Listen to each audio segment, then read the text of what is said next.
Just because this is a social selling course doesn't mean that you should be abandoning cold email or cold calls.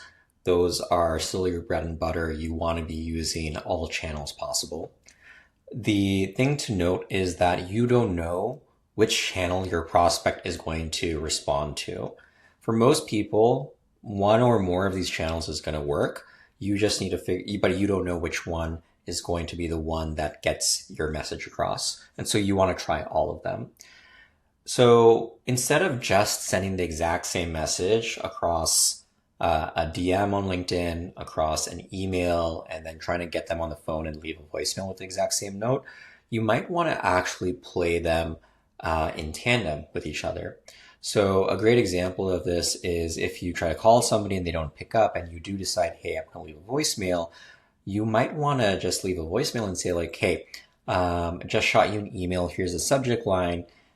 Here's some context on me. And then that's pretty much it, because you can't have a one-sided discovery conversation, discovery call in a voicemail. Instead of wasting your time on that, try to direct them to that email or to a LinkedIn DM. And you can kind of play these channels against each other. So example, you can send someone a LinkedIn DM saying like, hey, just left you a voicemail or just shot you an email, and vice versa. So really think about how these work in tandem.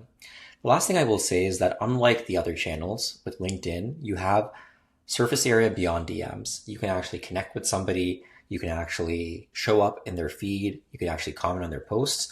And this helps you actually warm up the individual so that they become familiar with your name and face, so that when you reach out to them via DM or email or even cold call them and they pick up the phone, you become a known quantity, which greatly improves your odds of getting a positive response.